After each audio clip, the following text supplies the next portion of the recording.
Good afternoon. This is the House Appropriations Committee. It is Wednesday, January 2025. It is 2:30 p.m. and we are continuing our romp through the Budget Adjustment Act with the Agency of Human Services, and we will have with us the Department of Disabilities, Aging and Independent Living, or DAIL, joining us in just a minute. Before we start, I just want to let the committee know that we are going to be finishing up and having a straw poll on the budget adjustment on Friday, January 31st. So as has happened in past recent years, we basically have the budget adjustment for 3 weeks. And after a straw poll, we let JFO do their magic over the weekend, and then we'll come in on Monday afternoon on the 3rd and do a final vote out of the committee. And then it will be on the floor at the end of that week, February 5th and 6th or 6th and 7th, whatever that Thursday, Friday is. That's the plan. It's just so you all know and get a sense of what's happening there. I'll be telling the committee chairs that we want all of their input by a week from tomorrow.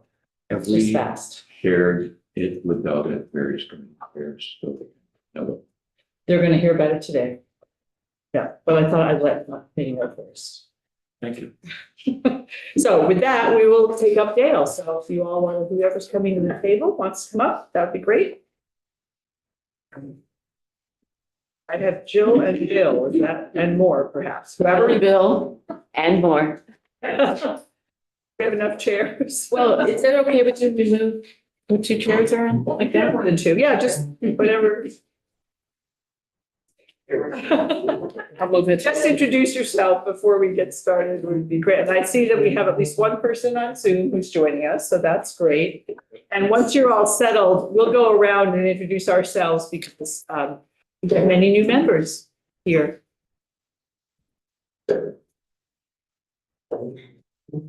Almost as many new members as you have witnesses. It's great. Okay, so David, let's start with you. Good to see you. Dave Iacoboni from Morrisville, representing Lamoille, Washington District. Oh, good afternoon. John Kosenska from Essex Caledonia District. I'm from Town of Berkeley. Great. Mike Nigro, serving Bennington and Pelham. I'm Stevens from Waterbury, representing Washington District. Jim Harrison, Rutland 11, Chittenden, Mendon, Killington, and Pittsfield. Welcome. Yeah, welcome. I'm Robin Shy from Middlebury. And I'm Tiff Bloomley from Burlington. Trevor Squirrel, Underhill and Jericho. Wayne Rush on Franklin 5, Highgate, Franklin, Berkshire, and Richford. Hi, I'm Mike Merwick. I represent Wyndham 4 District, but Dummerston. Lynn Dickinson, I live in St. Albans Town. Great.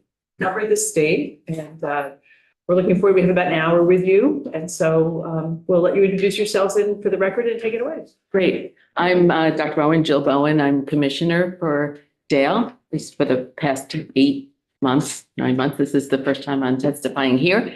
So this is my inaugural testifying for Vermont. I'm very happy to be here. And to my right is Jill Kelly, Finance Director for DAIL. Nice to see you. and to my left. Angela Smith-Jang, Deputy Commissioner. Great, welcome. And some other folks who may be testifying, do you want to just introduce yourselves now so you don't have to do it later? Hi, I'm Stuart Scher. I'm General Counsel at DAIL. Great, thank you. And I'm Rebecca Silvernado, the Principal Assistant at DAIL. Nice to see you in your new role. Well, not so new now, but newish. Great. Right. And I just want to, for the record, Angela has just started in her new role. She's been the director of the Adult Services Division for several years, and so has a lot of expertise there. But now she's deputy commissioner. Great. Megan is still working with us in a consultative capacity, but she may be familiar to you as the former deputy commissioner. Welcome. So we'll let you, we have, I think we just have this big spreadsheet. We have a handout too. There it is. I have too many pieces of paper. Okay. So we can begin the opening of the testimony is a description, departmental description.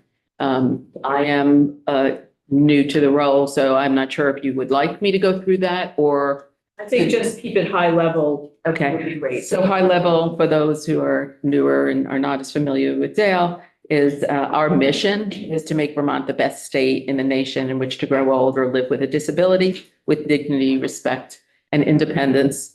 Take that seriously, and every time I say it, I get chills. We are a department made up as part of the Agency of Human Services, and it's made up of 5 different divisions that contribute to achieving that mission. Those divisions, I will just very high level say what they are. The Division for the Blind and Visually Impaired, assisting Vermonters with a blind and visual impairment with connection primarily to jobs and other supports. Adult Services Division, which is responsible for older Vermonters and long-term services and supports and a full range of choices for care. Developmental Disability Services Division, which is responsible for services throughout the continuum for those with developmental disabilities and guardianship services. The Division of Licensing and Protection, which does the survey and certification and also the adult protective services for the state. Division of Hireability, which is a broad vocational rehabilitative focused for people with developmental disabilities and for others across the lifespan, including those who are transitioning from school. So that's a very high level overview. We could speak the whole hour about the department. I met somebody who was a successful graduate of hireability a couple of weeks ago in Middlebury, and they were very excited to have gone through the program. So It's extraordinary. There are so many success stories that come out of hireability, that actually come out of all of our divisions. And it's important to remember the human face on that. we're very happy with the job. So as far as getting into the numbers, so the overview, the net increase for BAA is at 56,226,879. Do you want to go through these, or should I just run through that in general? You can. Yeah. Excuse me? Yes. Rebecca says. For Dale administration, it's 1.2 million. The Dale Adult Services grant is 200, and I rounded up a little, 211,000. The DBVI, or the blind visually impaired, does not have an adjustment needed. The hireability grant is it's a net neutral move from one of the it's a code change. It's a technical code change from grants to admin for the general fund. Developmental services is 1.9 million for the collective bargaining agreement. Then the TBI, or the traumatic brain injury, is 19,515, again for the collective bargaining agreement. Choices for Care also has a collective bargaining agreement, just under 1 million. The nursing home Medicaid bed day pressures. This is really the inflationary cost of the increased bed days, and that's 24.5 million. The nursing home transition from RUG-4 to PDPM, which was a requirement, federal requirement to shift, has a increase of 1,300,000, really related to increased acuity, that the way in which the PDPM measures the complexities. So now we're getting into acronyms, and we don't live in your world. So can you explain RUG-4 and PDPM, please? Yeah, I mean, it's, acronym city, but that's true for so much. It's basically 2 different ways of measuring the necessary codes based on the acuity of the nursing homes. And it was switched by requirement by the Fed. Is that per day, per month, per diem, per day, what is that? Yeah, go ahead. Patient-driven payment model. Oh, okay, because there's something else that's per member per month. Yeah, that's a Medicaid. Okay, so say that one again, what it is? Patient-driven payment model. Okay. Right, and that was a requirement to shift to that, and it's just the way in which it kind of categorizes the sort of the diagnosis and the codes. So it comes out a little bit higher for acuity, taking into account complexities. Correct. Should I continue or you want to stay right there? Yeah. Thank you.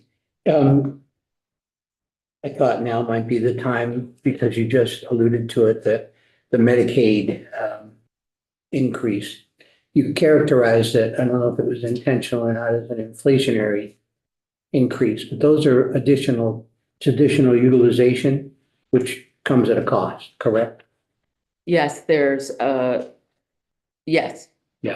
So can you share with us, in your opinion, what's driving the increased utilization of nursing homes? Yeah, so it's, what's really happening here is that it's going back to pre-pandemic levels. So there was a drop in nursing home bed utilization during the pandemic. And it's about up to the same level as it was now, pre-pandemic. It's also, may I say, to some extent, there is just a demographic increase in the number of folks who are aging, as well as some of the complexities that come with that. Why did it drop during the pandemic? There were fewer people going into congregate settings. So there was fewer people coming in, and those that were there, some of them were passing due to the pandemic. Are our home care systems sufficient enough to serve those that are going into the nursing home as they did during the pandemic? Absolutely. In fact, the number of those in home and community-based services within the Choices for Care continuum is actually also increasing. So there are more people being served by home and community-based, and it's by far more of those folks are being served in home and community-based. About 35% of that group is being served by the acute setting, nursing home setting. The majority of them are being But served. there's not a BAA request for that. It's within the Choices for Care budget, can absorb it? Question mark? The reason for the increases of costs are inflationary, specific to the nursing home. We're going to talk about that because I didn't finish speaking about the EFRs also, which is Keep going. related. Okay. Okay, 21 million requests for the fiscal relief for EFR, and there's a Choices for Care carry forward at 1.7, and then the veteran homes cost. So that's how I'm now concluding the list of our of the BAA. Madam Chair, may I follow up? Yes, go ahead. The extraordinary financial relief, how many facilities are receiving that type of assistance? Do you have that number, Bill?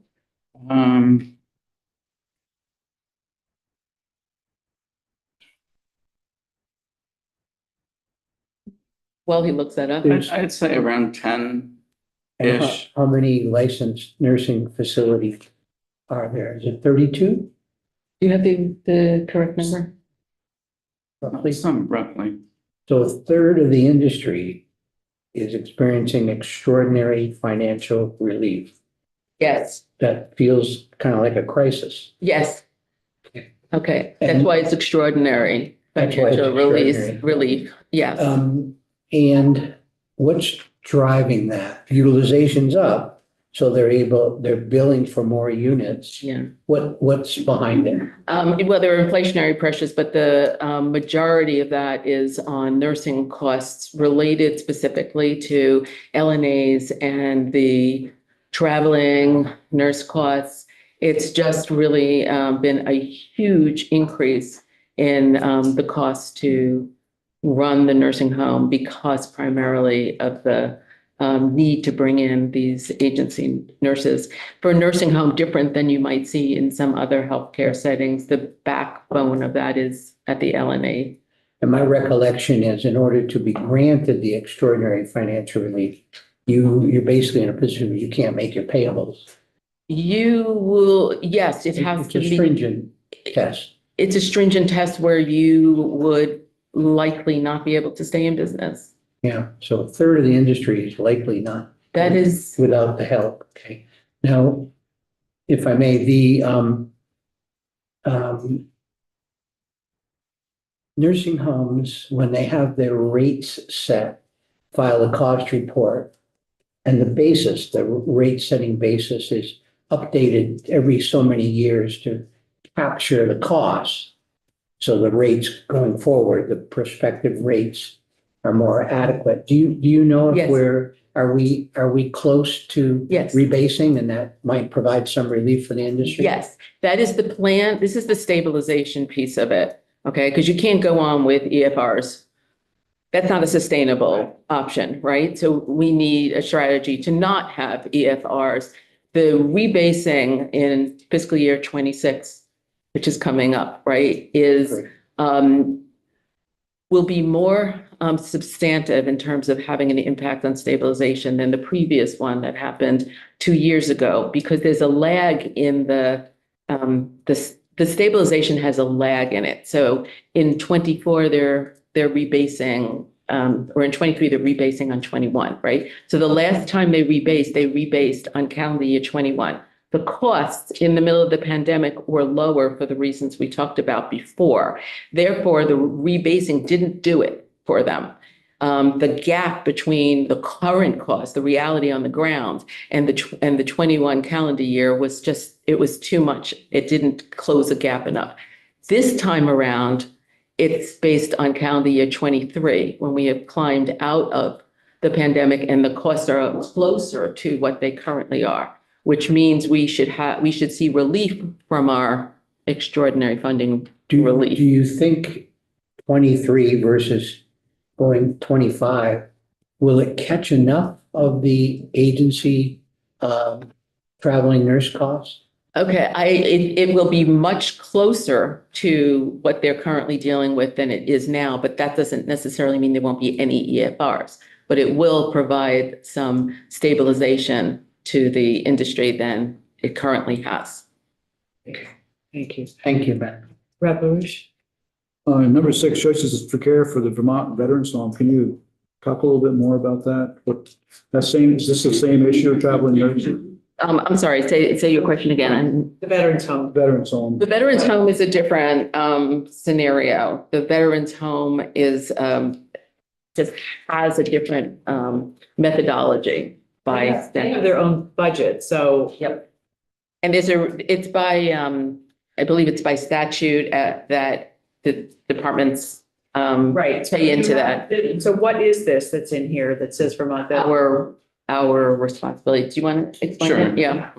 The Vermont Vets Home, every year we do a cost settlement with the Vermont Veterans Home. It's one of the state owned, so we cost settle and make a payment to them annually to reimburse their cost. It works a little different than the rest of the nursing facility. So you're reimbursing costs, but it's up, so this isn't up, so is that due to traveling nurses or cost pressures on them because of that, or do you know? It is a gap fill between what the actual costs and what the Medicaid rate is, but it is different from other Medicaid rate setting. They'll be coming methods. in to talk to us, and so we'll see their budget, so put a pin in that and remember this part, and then we'll see how it all fits together at this point. It was about this too, because then. So this is in addition to what the Veterans Home has in their budget adjustment request. Are we duplicating? Oh, I mean, they have No. pretty significant budget adjustment requests. this is what our requirement is. They have to contribute to put that. that. Yeah, So it's an addition. I believe Correct. it's an addition. Yes. But this wasn't anticipated. I think, okay, so this is my first time here, but I believe there is something like this every Every year, it was Mhm. anticipated, being that it's a cost settlement, it may work different going forward, so they don't have to wait for such a large amount for cash flow purposes, but the way it has worked is we've done this in budget adjustment and balance their cost settlement in this manner. So we've never known what it was going to be, so We've dealt with it in a one-time BAA. However, due to the pressures that we're all talking about, I think we will more build a base, so the cost settlement's not as large. So this is a settlement from fiscal year 23. So that makes it a common thing every year that is obviously a couple of years behind. So these are for costs that if I'm, and it's a question mark at the end of this. So these are for costs that the state owes the Veterans home. the veterans home. Correct. It takes a while for the cost reports to get submitted to Division of Rate Setting and for the And so does analytical this work. count against their SFY 23 budget? Does it go back, or is this providing them cash that's going to go against, perhaps go against the request that they're making this year to make their ends meet? And are you asking us to pay for that with this BAA to put the money for that cost settlement, or does that already exist? So this is a BA request to pay for the cost settlement costs for 23. Obviously, they'll get the funds to pay for their current operations, not back in 23. It's interesting, hearing this. I don't remember this one before, maybe some of us who've been on the committee before, but we had a long conversation with the Veterans Home at budget adjustment last year, because there's another thing that they do that's a 2-year average.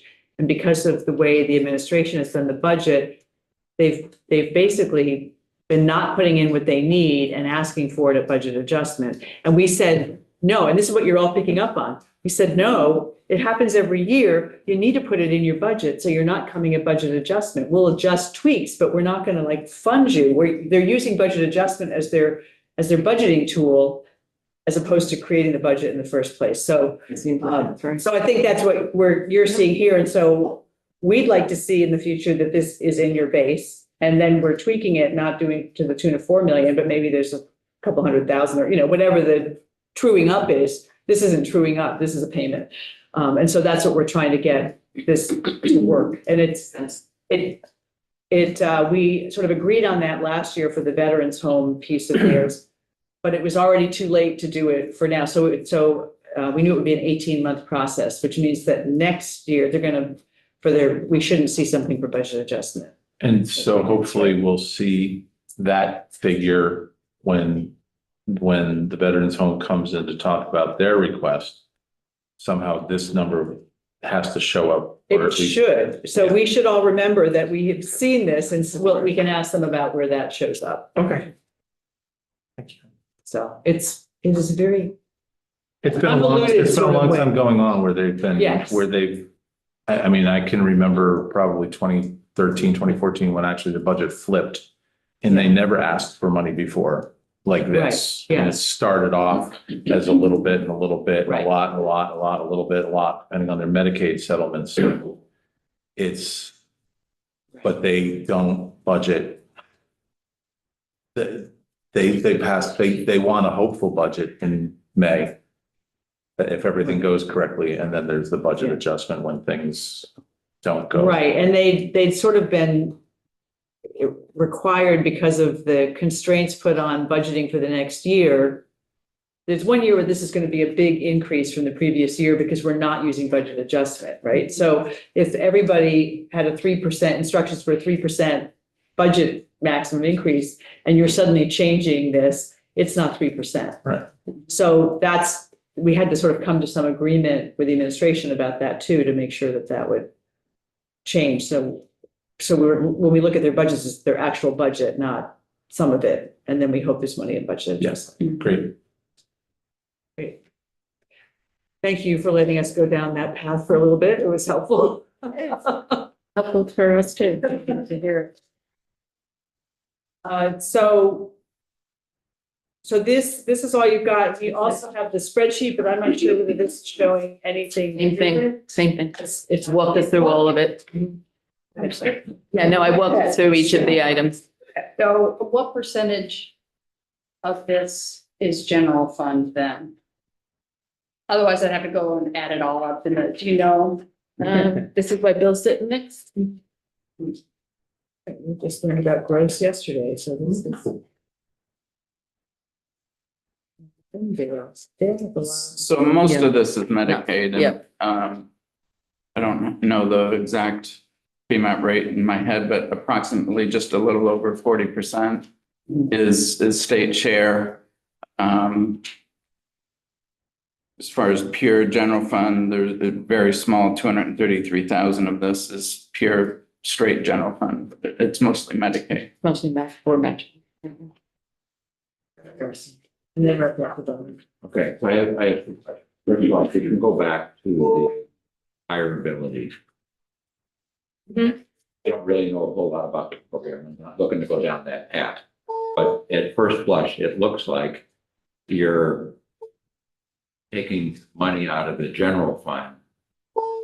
You're not spending any new money, but you're just taking $1 million out of the general fund to provide some breathing room in the special fund. I'll explain. Okay. Division of Hireability had an audit related to their Section 110 program, which is the bulk of their program. It's 80% federal funded. And through funding, it's just a fund accounting correction that most of their expenditures will be coded general fund and the administrative appropriation rather than grants and direct service. The grants and direct service will be federal, and most of the admin is general fund, just the way the federal agency that oversees this program wants the expenses to be coded in a fund accounting.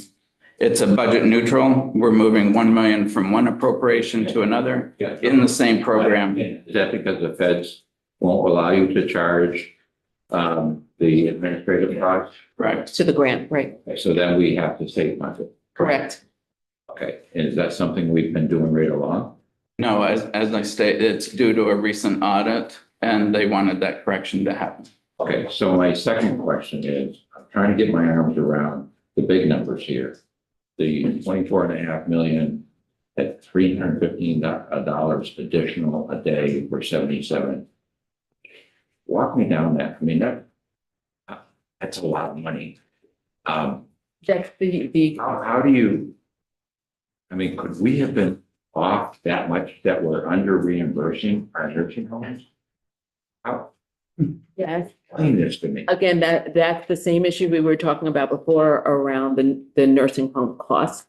So the costs are off from what they were during the pandemic and certainly back to calendar year 21. So then it was rebased like it's just not sufficient. And so the number of bed days that are filling, because it's also going back up to the utilization's going back up to pre-pandemic levels. You've got two things going on here. One is the return to the nursing homes of the folks who weren't utilizing them at the same time that you have these huge costs for the traveling nurses. What's the cost today per day of a nursing home that you're doing on Medicaid?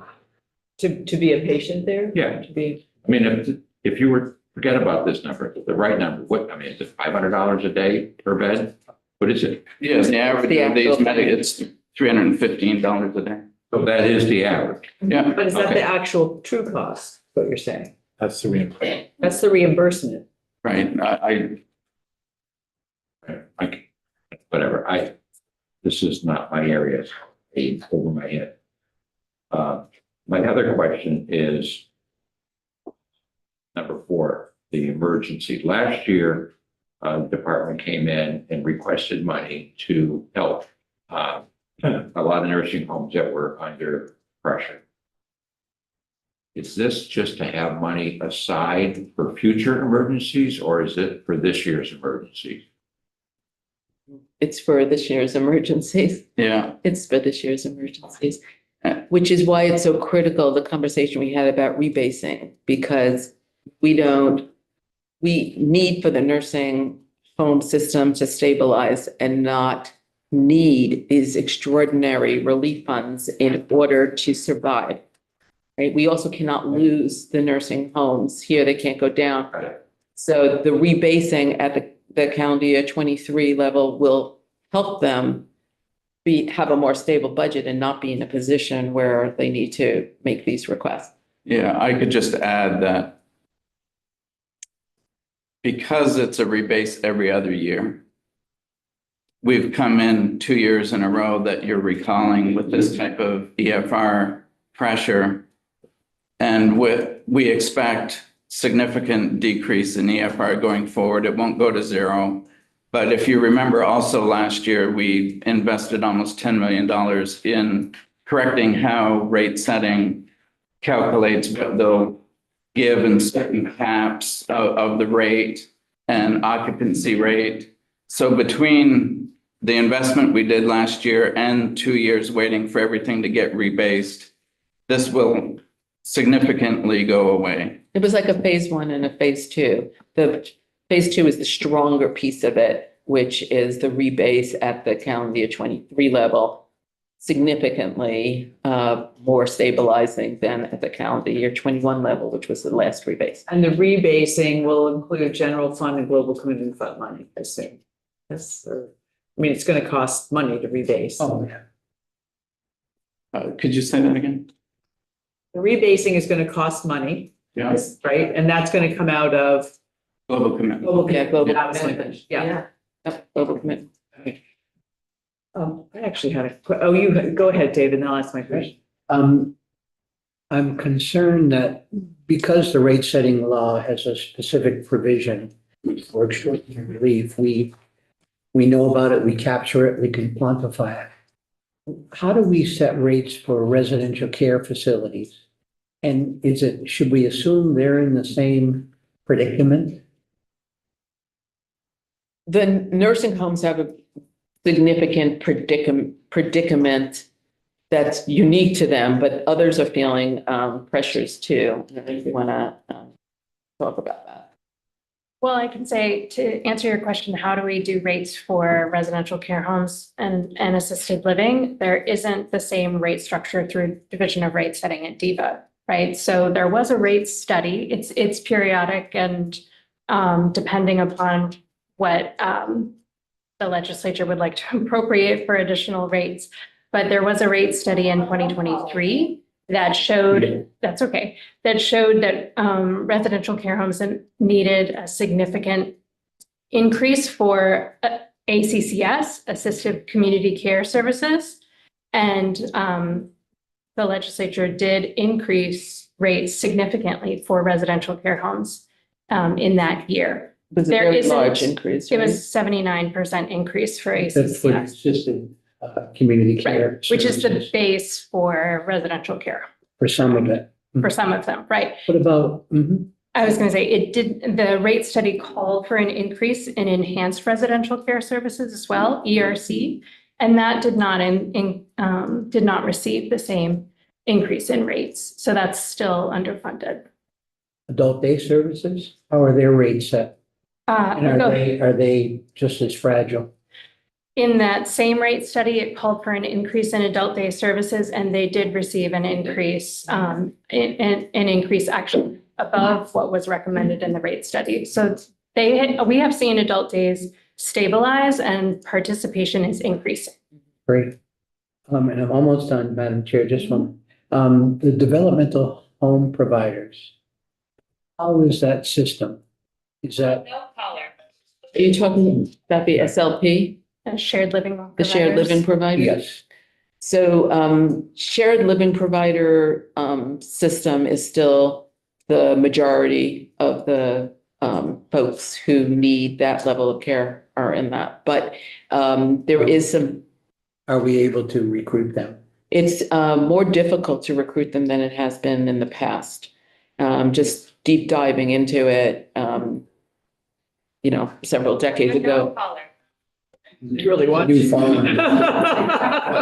They probably don't like that I keep hanging up on. You're gonna get a bill. I mean, so that shared living provider model, which is a good model for many and a strong model, is not the numbers who are aging that are doing Yes. there's an intersection between developmental services and the aging demographic or population. And many of the folks that came into SLP, which you'll know me better than I will, as the shared living provider, came out of the Brandon School when it closed. And some of those folks are starting to retire. So the numbers who are leaving the SLP world is greater than the numbers who are coming into the SLP world. So it's starting to show that there's fewer opportunities than there may have been in the past, which also speaks to the importance of other models in this system. I'm all done, but I just, primarily the reason I'm probing is because there's a newly formed long-term care crisis coalition, and they're saying the system is in crisis. So I just was trying to get a sense of, not that I doubt them, but get a sense of the other side of it. That's all. Yeah, I mean, there There's pressures. there are pressures. There's not any question about that. Yep. Thank you. So I was gonna ask a question, but do you have something you wanted to respond to? Different topic, so if you could- Okay, well, mine's a different topic too. So go ahead. I just wanted to elaborate a little bit on your question about the nursing home days, so you completely understand that piece of it. You know, Choice for Care started back in 2006. The annual Medicaid days were around a million a year. And the whole goal was choice, and with the goal of home and community-based settings being 50% or greater in every county. We've succeeded in that, and the Medicaid bed day trend has gone significantly down to around half of when Choice for Care started. And so it's been a pretty consistent graph down year in, year out. And we accommodate the budget reductions accordingly. You know, we're not going to ask for more nursing home days than we need. We've already mentioned the fact that during COVID, there was a real drop, and then now it's coming back up. So it's a combination of coming back up from COVID. It's a combination of the program maturing, where the Medicaid bed day trend is now flat, or even slightly increasing. So this ask for the nursing home bed days is basically recovering many years of putting in decreases for that trend. And now we're asking basically to go back to pre-pandemic levels, the level of nursing home Medicaid bed days from, 4 or 5 years ago. I hope that helps and gives some perspective. I appreciate your perspective. We need more help to understand it. Well, a few more times. Dave can give us lessons. But thank you. Money was taken out, now money needs to get back in. Right.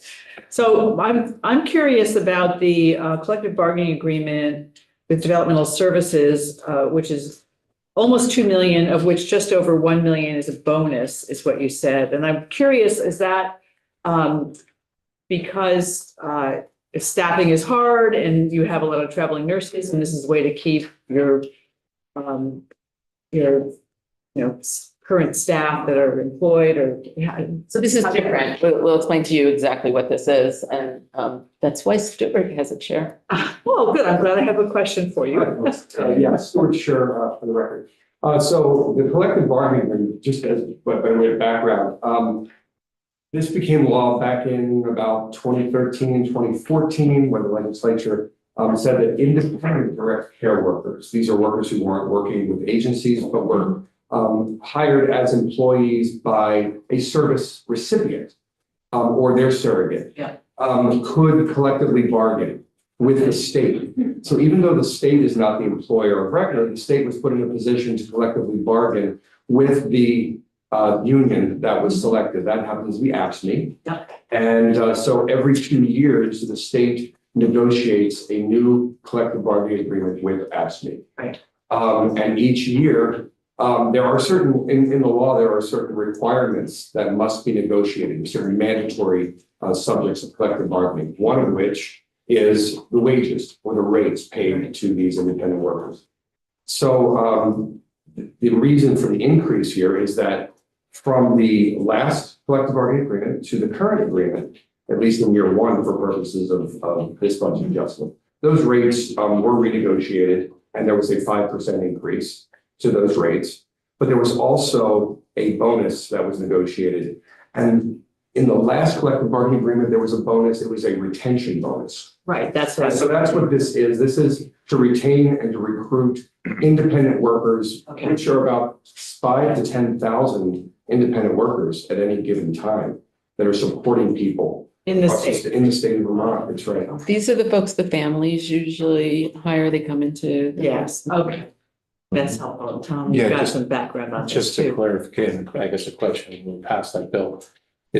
We call it, we refer to it as a quasi-union because it's not full collective bargaining. It's only over several the mandates are related to pay, perhaps benefits, perhaps professional training, but it's not the full-on same collective bargaining unit as state workers are. So that's a key thing to remember because these folks were independent and they weren't, they were being hired independently from the clients. And my understanding at the time was that choices for care, mostly home. Not exclusively, but yes, Choices for Care is a large part developmental services, Developmental the services. brain injury program, and children's personal care services, which is a program administered by the Department of Health. And I don't know what the level is now, but the original concept was that they would get paid somewhat higher as a base. The first base was above minimum wage, Yeah. which was different than what was going on, because if my memory serves, it was, if I needed to hire somebody, I would apply for a grant and I might get $150 a week to pay for somebody, and I could decide whether or not I wanted 10 hours at $15 an hour or 15 hours at $10 an hour to pay for someone. And that, in that weirdness, is what the quasi. Yes, that is correct. The only thing that the state negotiates is a minimum rate. We are not the employer of record. We are not a third-party employer, but we are mandated to negotiate a minimum rate that all employers must pay. And then an employer, who is usually the recipient of the service, can decide how to manage to their budget. So if they want to hire an employee and pay them $20 an hour, they can do that as long as the rate that they're paying is what the negotiating. Or above, okay. And there's a third party that does all of the technical work. I forget. Aris. Aris. Aris. Do the payroll. Yes. So if someone has a disability, I mean, the family would contract with Aris. Oh, That's right. So Exactly right. that they would be going, I don't know how to do this. Yeah. Yeah, exactly. Okay. Thank you for putting that into place. All these What is years. the current minimum rate? Better I than knew you were none. gonna ask, someone was gonna ask that. It's in the 14 to 15 range. It's less than $15 an hour. I don't remember exactly where we landed. I should have looked at that, but it's a little bit higher, than state minimum. 14. Yeah, it's $14.75. $14.75. Yeah, we have it on our notes. Appropriations? So when when COVID was here and there were fewer people in the nursing homes, where'd they go? Stay. You know, I think a lot of them stayed at whatever home facility they were at, or not facility, or I'm not sure exactly where they all were at the time, but they weren't moving from where they were.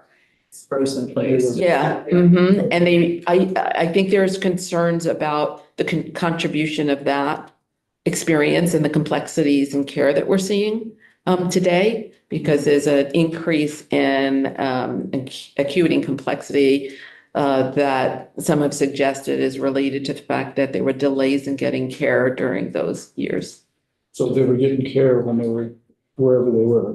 It might have been better for them to have had the opportunity to be in a setting such as that, or some other community setting, but they may not have been able to do that at that time, either didn't feel safe to do that, or it I was. think they could. I mean, there was a period of time when everybody was basically in lockdown, so you were just where you ended. It's like musical chairs. The music stopped and that's where you were. Yeah, Yeah, I could answer from a budgetary standpoint. We saw a very temporary, large increase in home and community base. And so at that time, we didn't know what the new trend would be. And we put money into home and community base. And ironically, that's what it's still there. And we haven't had to ask for home and community based caseload since, because we increased it to such a level. that the utilization hasn't quite reached that high yet. But it is going up. So they got some services, but they didn't come into the acute, the higher level services. So the question then was, did we have any extra mortality because of that or not? That's going to be very, very hard to answer because of just the amount of mortality at the time and what There've been some contributed to it. national studies about that, and actually Dr. Levine is going to be our next guest, so we may be able to get some information from him. I mean, one of the things we did see, or that we have seen is challenges with that complexity and people getting kind of stuck in these, in hospitals. Because,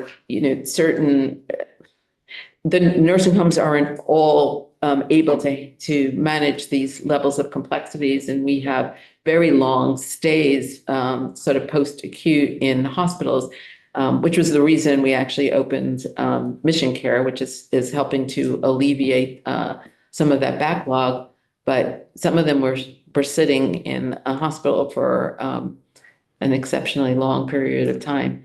But we do need to grapple and systematize the new realities that we're facing. Thank you. Any other questions? I found this very interesting and very helpful, and I appreciate you coming in. Dave, is this one yours by any chance? Yes. Ask questions. So if we've got more, we will all funnel our questions through Dave. Maybe if we have those questions.